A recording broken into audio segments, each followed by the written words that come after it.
सदर प्रसाद को डीएम का दबाव पड़ा। अच्छा। और दबाव पड़ा कर उनको जानबूझ कर हरवाया गया। 11 बजे जो है वो काउंटिंग को रोक दिया गया। पूरे चक्र की गणना अभी पूरी नहीं हुई थी, उसके 2 घंटे पहले ही इनको प्रमाण पत्र दे दिया गया। कमलेश पासवान जी, बीजेपी जो सरकार में है, इसके प्रत्याशी जो चुनाव लड़े हैं वह धन और बल और शासन और सत्ता के बल पे चुनाव लड़े हैं। सबसे बड़ा असर ये है कि नौजवान युवकों का भविष्य बर्बाद हो रहा था। इसको लेकर भी एक वजह कि कोई नौकरियां नहीं मिली। जितनी नौकरियां की वैकेंसियां निकलती थी तब पेपर लीक हो जाता था। भाई पेपर क्यों लीक हो जाएगा? हम 4 आदमी बैठकर अगर पेपर बना रहे हैं सरकार के ही में, तो पेपर लीक होगा तो वहीं से लीक होगा। उत्तर प्रदेश की जनता तो सबक सिखाई है और दिखाई है इस बार कि कैसा हमको करना चाहिए। समय देवरिया जनपद के बरहज विधानसभा में मौजूद हैं और यहाँ कुछ लोगों से हम बात करेंगे और जानने का प्रयास करेंगे कि जो लोकसभा का चुनाव हुआ है उस चुनाव में जो पार्टी के प्रत्याशी रहे हों, चाहे वो सदर प्रसाद हों और चाहे कमलेश पासवान हों, तो क्या ऐसा वजह रहा है कि तीसरी बार यहाँ जो सांसद हुए हैं वो कमलेश पासवान आखिर क्यों हुए हैं? क्या ऐसा कारण रहा है? क्या नाम है आपका? मेरा नाम वीरेंद्र गुप्ता है। नगर पालिका बरहज के हम पूर्व अध्यक्ष हैं। क्या वजह रहा है कि तीसरी बार यहाँ कमलेश पासवान सांसद बने हैं? तीसरी बार सांसद बने हैं, वजह यही है, हम समझते हैं कि इस बार तो केवल सांसद का वो प्रमाण पत्र पाए हैं, जनता ने उनको जीत का प्रमाण पत्र नहीं दिया है।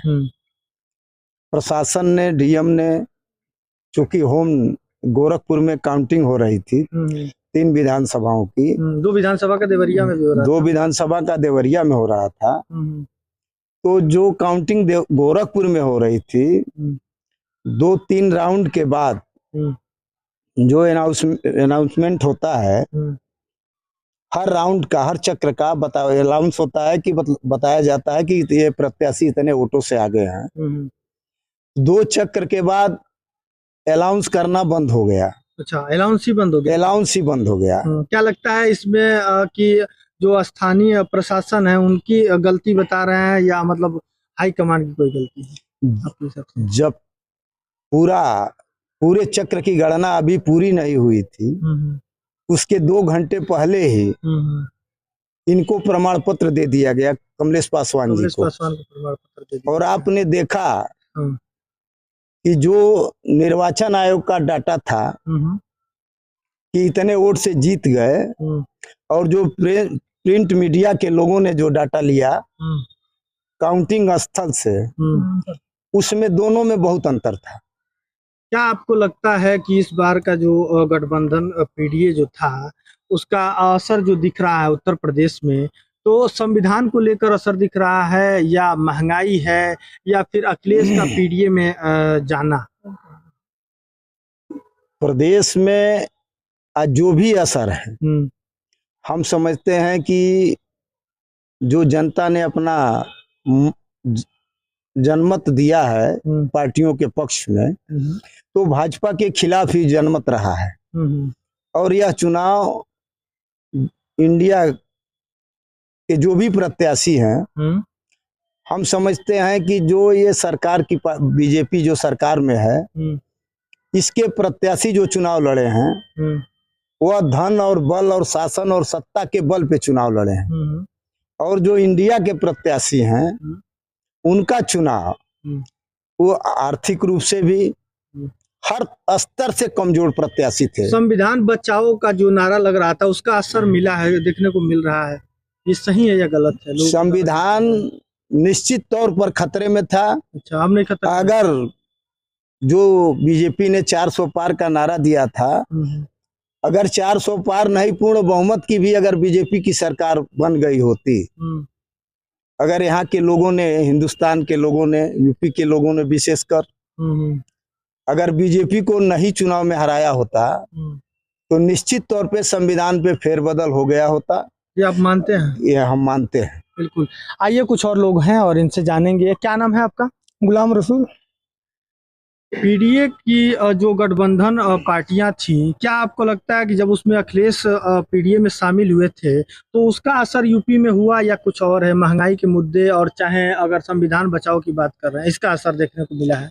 देखिए असर तो कह लीजिए दोनों है, एक तो संविधान बचाओ का भी है और जो अखिलेश जी का पीडीए में जाना इसका भी असर है। सबसे बड़ा असर ये है कि नौजवान युवकों का भविष्य बर्बाद हो रहा था, इसको लेकर भी एक वजह कि कोई नौकरियां नहीं मिली। जितनी नौकरियां की वैकेंसियां निकलती थी सब पेपर लीक हो जाता था। भाई पेपर क्यों लीक हो जाएगा? हम 4 आदमी बैठकर अगर पेपर बना रहे हैं सरकार के ही में, तो पेपर लीक होगा तो वहीं से लीक होगा। आप कैसे पहुंच जाएंगे पेपर लीक में? तो इसे साफ जाहिर होता है कि पेपर लीक कराया जाता था, सरकार की तरफ से कराया जाता था। मानते हैं इसको? हम मानते हैं। बिल्कुल। तो पीडीए में जाना एक बड़ा असर पड़ा है। संविधान बचाओ का भी नारा असर पड़ा है। महंगाई का क्या स्थिति रहा? महंगाई चरम सीमा पर, उस पर भी असर पड़ा है। अच्छा। हर लोग तरसते हैं महंगाई से। क्या नाम है आपका? जावेद अख्तर। आपके लोकसभा में जो प्रत्याशी थे सदर प्रसाद हैं और एक तरफ जो जीते हुए प्रत्याशी हैं कमलेश पासवान।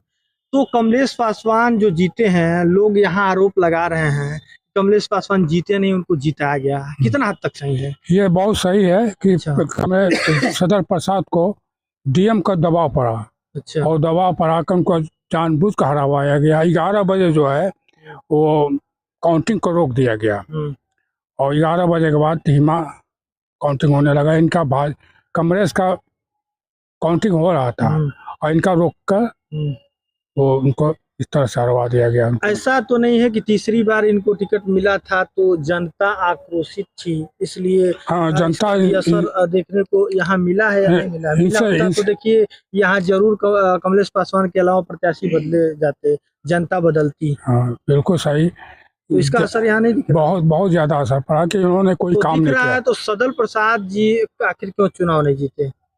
अभी डीएम के दबाव के वजह से ये इसको आप मानते हैं? ये मानते हैं हम। क्या नाम है आपका? मोहम्मद नजमुल्लाह। मोहम्मद नजमुल्लाह। अच्छा, ये बताइए आपके यहाँ जो सांसद बने हैं, ये इसके पहले भी सांसद थे और आज भी सांसद हैं, कितना खुश हैं आप इनसे?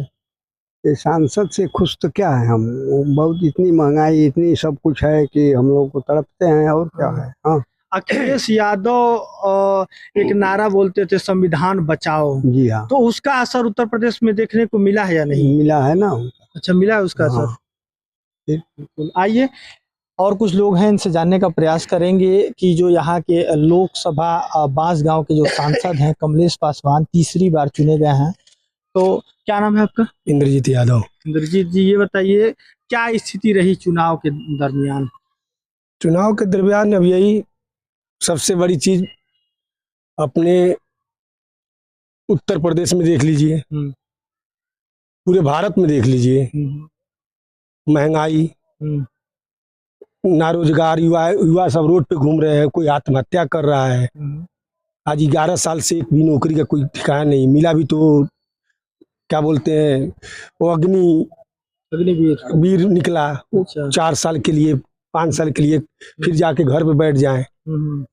तो यही सब मुद्दा चल रहा है। संविधान बचाओ का जो नारा लग रहा था, क्या उत्तर प्रदेश में जो समाजवादी पार्टी की सीटें बढ़ी हैं तो उसका असर है या फिर अखिलेश का पीडीए में जाना उसका असर है? नहीं, असर है अखिलेश का। अच्छा। हाँ, अखिलेश का ही असर है। महंगाई का जो मुद्दा उठाया गया था, क्या उसका असर देखने को मिला है? उत्तर प्रदेश की बात करें चाहे पूरे भारत की बात करें, उत्तर प्रदेश की जनता तो सबक सिखाई है और दिखाई है इस बार कि कैसा हमको करना चाहिए। ये कहने की बात नहीं है, एनडीए को सबक सिखाई है कि हमको क्या करना है। अच्छा। इसलिए इस मुद्दे पे उत्तर प्रदेश में 37 सीट निकाली है सपा ने 37 सीट। हाँ। और इंडिया की जो गठबंधन थी उसकी अगर बात करें तो उत्तर प्रदेश में कितनी सीटें निकाली गई? 33 सीट निकाले हैं। इंडिया गठबंधन पूरा जी टोटल 242 निकाले हैं। 33 उत्तर प्रदेश में 42 कहाँ निकाले उत्तर प्रदेश? 43 है। हाँ 43 भाई, 43 का है उत्तर प्रदेश में। महंगाई का जो मुद्दा उठाया गया था उसका असर देखने को मिला इस बात को मानते हैं? हाँ मानते हैं। कुछ लोगों का ये आरोप है कि जो पीडीए के प्रत्याशी हैं सदल प्रसाद, उनके साथ नाइंसाफी हुई है। हाँ नाइंसाफी तो हुआ है।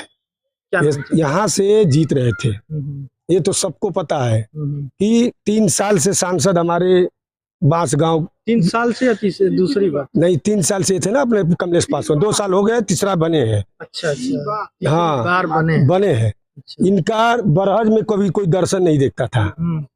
लोग तो कहते हैं कि यहाँ उद्घाटन करते थे। नहीं, यही बरहज में अभी 10 दिन 15 दिन पहले यही हमारे पुराने बरहज में भाषण दिए थे कमलेश पासवान जी। बरहज को बोल रहे हैं ग्राम पंचायत से, बरहज ग्राम पंचायत, उनको ये नहीं पता है कि हमारे बरहज ग्राम पंचायत हमारे बरहज नगर पालिका है। अच्छा नगर पालिका। जब उनको सांसद जी को ये नहीं पता है तो वो सांसदी क्या निभाएंगे, वो कैसे चलाएंगे? उनको जब ये भी नहीं पता है तो सलेम पब्लिक के बारे में क्या सोचेंगे? सलेमपुर लोकसभा है यहाँ, वहाँ से समाजवादी पार्टी के जो प्रत्याशी हैं वो चुनाव जीते हैं। तो आखिर क्या ऐसी कमी रही होगी भाजपा के प्रत्याशी में कि उनको जनता ने नकार दिया?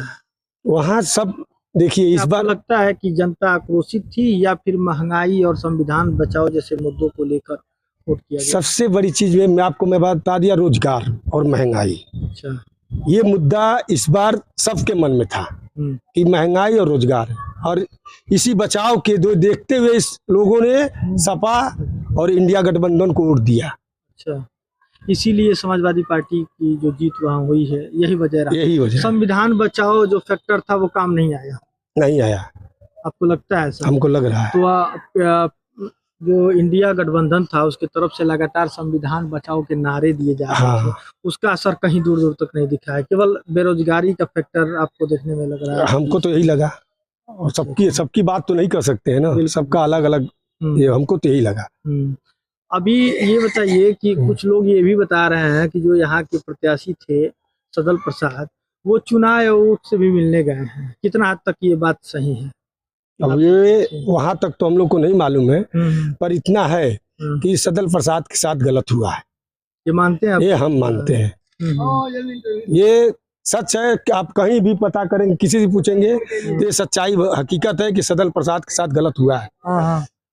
अच्छा, ये हकीकत। ये यहाँ और कुछ लोग हैं, इनसे जानने का प्रयास करेंगे कि क्या वजह रहा कि तीसरी बार यहाँ कमलेश पासवान जो कि भाजपा के प्रत्याशी हैं वो चुनाव जीते हैं। क्या नाम है आपका? जी नमस्कार, मेरा नाम विकास विश्वकर्मा है। बरहज पीजी कॉलेज का मैं पूर्व अध्यक्ष रहा हूँ छात्र का।